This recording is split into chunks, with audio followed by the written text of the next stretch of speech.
My fellow Americans, I need your full attention for the next few minutes. The phone in your pocket, whether it's a smartphone or a traditional landline, has become one of the most effective financial weapons ever used against Americans over the age of 50. This is not exaggeration. This is not alarmism. This is the current threat environment we are operating in. In 2026, financial crime no longer looks like what most people expect. There is no break-in, no forced entry, no visible crime scene. Instead, the attack comes quietly, professionally, and often sounds completely legitimate. A calm voice, a familiar institution, a sense of urgency wrapped in reassurance. Scammers today are not amateurs working from basements or sending poorly written robocalls. They are organized, well-funded operations using artificial intelligence, leaked financial databases, behavioral psychology, and real-time scripting. These groups study how Americans think, how retirees respond to authority, and how families react under pressure. Federal reporting makes the risk unmistakable. Americans lost over $12.5 billion in fraud in 2024, and the fastest-growing category was phone-based impersonation, with retirees and near-retirees as the primary targets. In 2025 alone, seniors reported $4.9 billion in direct losses, and those are only the cases that were reported. The real number is higher. I want you to understand this clearly, because this is where many people underestimate the danger. Your lifetime of savings can now be accessed without hacking your computer, without stealing your password, and without breaking into your home. Criminals no longer need technical access. They need your trust, and they can extract it in minutes. One answered call is enough. Before we go deeper, if you believe protecting your independence, your retirement, and your family matters, tap the like and subscribe to the Jack Secure channel so this briefing reaches more of our neighbors who are at risk. I want you to understand the mechanics, because this is where many intelligent, careful people misjudge the risk. In 2020, most scams relied on volume. Criminals made thousands of calls a day using generic scripts. They guessed names, they guessed institutions. They relied on fear and hoped someone would take the bait. If you were paying attention, you could often spot the mistakes: poor grammar, wrong information, or pressure that felt excessive. In 2026, that model is largely obsolete. Modern scams rely on precision, not volume. Criminal networks now operate like data-driven businesses. Before a single call is placed, they assemble identity profiles using information bought and sold across criminal marketplaces. This typically includes partial Social Security numbers, Medicare identification data, bank routing patterns, and publicly available voice samples taken from voicemail greetings, social media videos, or past recorded calls. They don't guess who you are. They verify who you are before ever contacting you. This is a critical shift. When your phone rings in 2026, the caller often already knows enough to sound legitimate. They may reference the last 4 digits of your Social Security number. They may know which bank you use or that you are receiving Medicare benefits. This is not coincidence, it is preparation. That is why answering simple questions like, "Is this John?" or responding yes when prompted is no longer harmless. The moment you engage, you confirm identity. Once confirmation occurs, the scam escalates. Authority increases. Urgency follows. The window for rational verification closes quickly. This is also why caller ID and official-looking phone numbers can no longer be trusted. Criminals routinely spoof real institutions, making the call appear authentic even to cautious individuals. The consequence of misunderstanding this shift is severe. When you assume scams still work the way they did years ago, you respond too slowly, or worse, you cooperate without realizing a crime is underway. By the time doubt sets in, Control has already shifted away from you. Before we examine the next threat, click like and subscribe to the Jack Secure channel so this information reaches Americans who may not realize just how sophisticated and targeted these attacks have become. We need to address one of the most dangerous technological developments shaping financial crime in 2026: voice cloning. This is not experimental technology. It is not rare. It is not limited to advanced hackers. Using modern artificial intelligence tools, criminals can now replicate a person's voice with frightening accuracy, using as little as 10 to 20 seconds of recorded audio. That audio is commonly harvested from voicemail greetings, Facebook or YouTube videos, recorded phone calls, or even short clips shared by family members online. Once a voice model is created, it can be used repeatedly, on demand, and adjusted in real time. That means the caller does not sound robotic. They sound calm, familiar, human. Here is the reality I need you to absorb, because this is where most people underestimate the threat. A caller can sound exactly like your bank, using professional language and security terminology. They can sound exactly like a Medicare representative, referencing benefits, coverage, or verification procedures. And most dangerously, they can sound exactly like your child or your spouse, complete with emotional tone, urgency, and personal context. Your brain is biologically wired to trust familiar voices. That wiring has protected families for thousands of years. Criminals now exploit it deliberately. When you hear a voice you recognize, your critical defenses lower automatically. Verification feels unnecessary. Doubt feels disloyal. This is why we now say very clearly, hearing is no longer believing. In 2026, voice recognition is no longer proof of identity. It is a vulnerability. Once trust is established through sound alone, criminals can guide decisions, create urgency, and extract authorization without resistance. The cost of trusting a voice in this environment can be catastrophic. Financial independence can be lost in minutes. Retirement savings can be transferred voluntarily. And afterward comes something even heavier: the emotional burden of explaining to your family how it happened and why the warning signs were invisible at the time. This is not about being careless. It is about technology evolving faster than human instinct. Before we move forward, hit like to help spread this warning to families who still believe that if a voice sounds real, it must be safe. I want you to understand a tactic my team refers to as the phantom hacker, because it is one of the most effective and destructive fraud methods operating in 2026. A phantom hacker is not a real person inside your bank or a government agency. It is a role played by a trained criminal whose objective is to gain your trust by presenting themselves as your protector.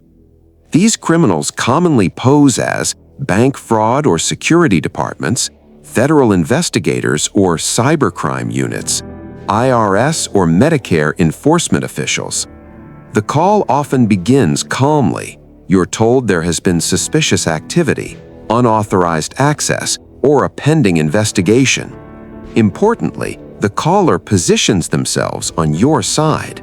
They speak in professional language. They reference internal processes.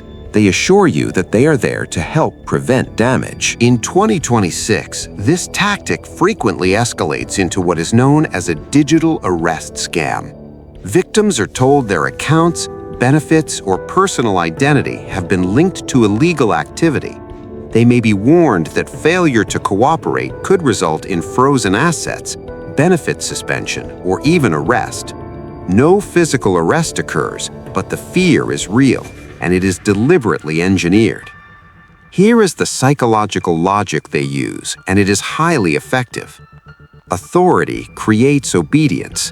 When someone claims official power, people instinctively comply. Urgency suppresses verification. Time pressure prevents rational thinking and independent confirmation. Isolation prevents second opinions. Victims are often instructed not to speak to family members, bank staff, or attorneys to avoid complicating the case. Once these three elements are in place, control quietly shifts away from you. The consequence of believing a phantom hacker is catastrophic.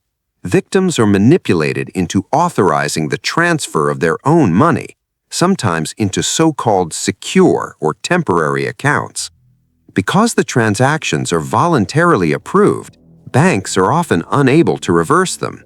Recovery becomes extremely difficult, and in many cases, impossible. This is not about intelligence, it is about trust under pressure. Before we continue, click like so more Americans understand that in 2026, the most dangerous voices are often the ones that sound the most helpful. Let's analyze why Medicare and healthcare-related scams are exploding in 2026, because this category now represents one of the most financially and emotionally damaging forms of fraud targeting older Americans. Medicare systems are undergoing ongoing changes tied to digital verification processes, benefit adjustments, provider network updates, and identity authentication requirements. These changes are legitimate, but they also create uncertainty. Criminals exploit that uncertainty with precision. Scammers place calls claiming to represent Medicare, a healthcare provider, or a benefit administration service. They often sound knowledgeable and confident. They may reference real policy language or recent program updates. In many cases, they already know which provider you use or which supplemental plan you carry. That information is typically obtained through data breaches, insurance marketing lists, or leaked healthcare databases. Your benefits must be revalidated to avoid disruption. Your coverage is at risk of lapsing due to incomplete information. New Medicare cards, confirmations, or security checks are required. These statements are designed to sound routine, not alarming. That is intentional. Criminals want cooperation, not resistance. The danger here extends far beyond immediate financial loss. When Medicare information is compromised, criminals can submit false medical claims in your name, often without your knowledge. This can distort your medical records, affect future coverage decisions, and trigger audits or benefit delays. Once fraudulent activity enters your healthcare history, resolving it can take months or longer. Compromised Medicare credentials can also lead to suspended or limited benefits while investigations occur. During that time, victims often face stress, confusion, and difficulty accessing care they depend on. Perhaps most damaging is the administrative burden. Victims are forced to navigate complex systems, file affidavits, dispute claims, and repeatedly prove that services were never received. This process is exhausting, time-consuming, and emotionally draining, especially for individuals who rely on consistent healthcare access.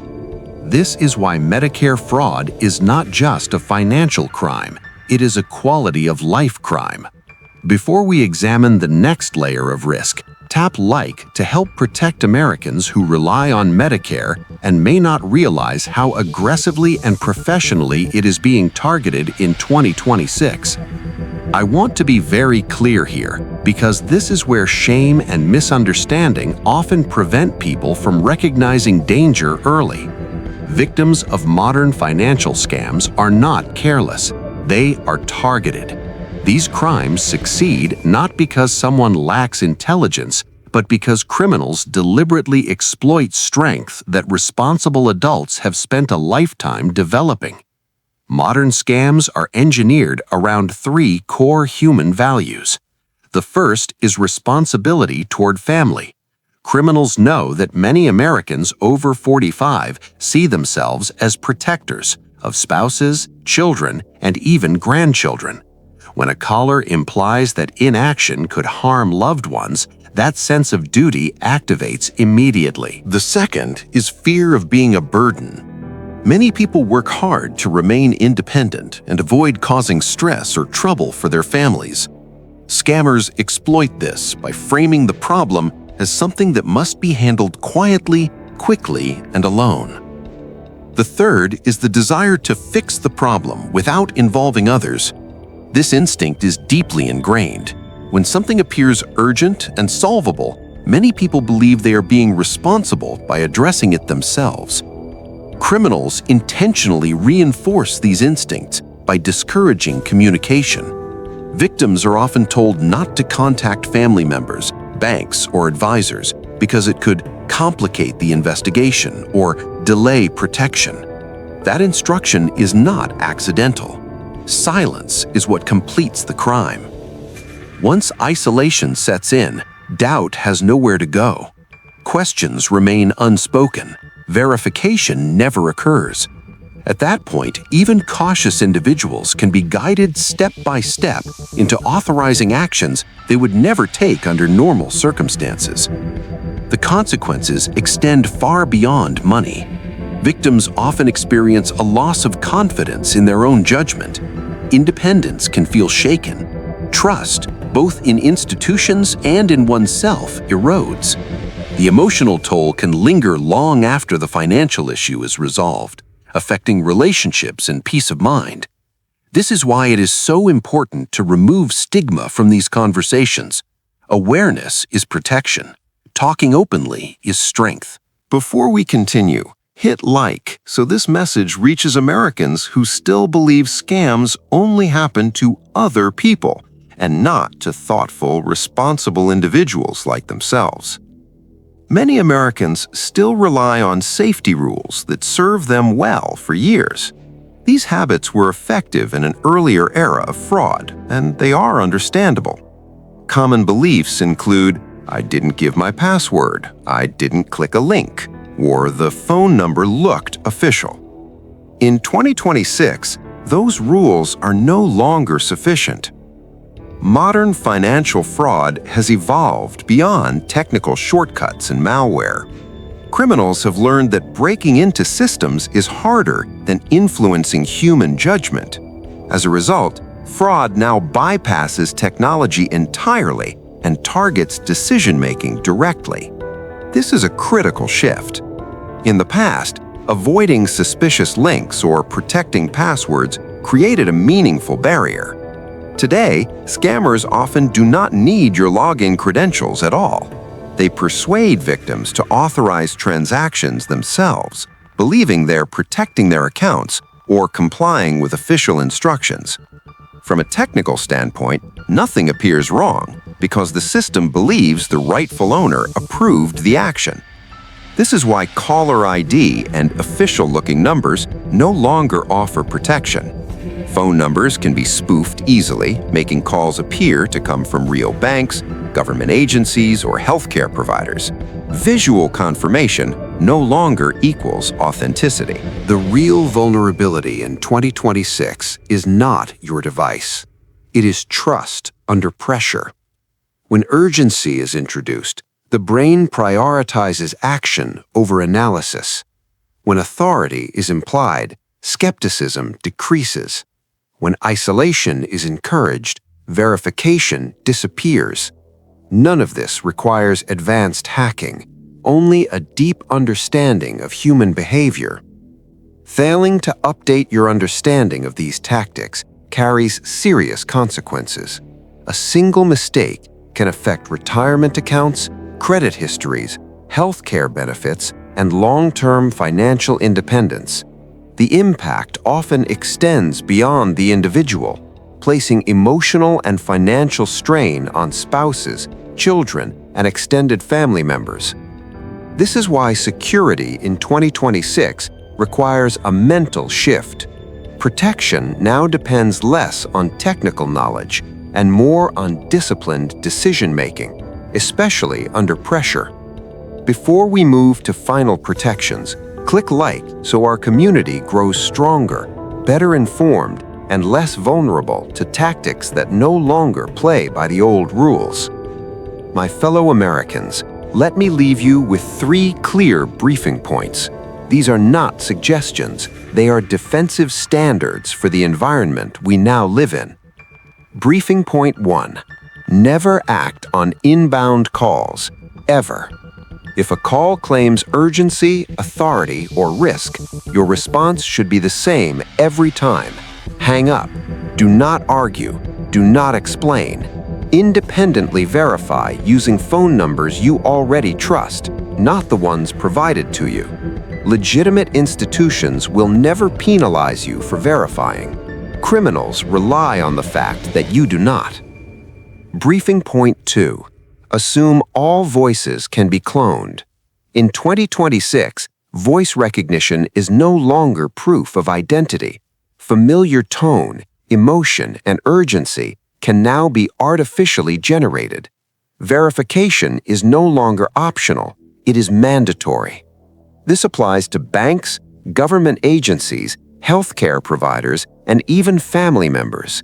Trust must be confirmed, not assumed. Briefing point 3. Slow everything down. Criminals require urgency to succeed. Pressure collapses judgment. Time restores it. The moment someone insists you must act immediately, that is your signal to pause. You control the pace, always. You worked for decades to build your security, your independence, and your peace of mind. That effort deserves protection. Staying informed is not paranoia, it is preparation.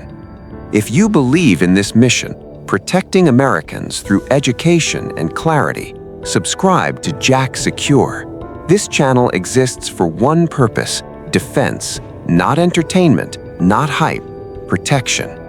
We are stronger when we stay informed.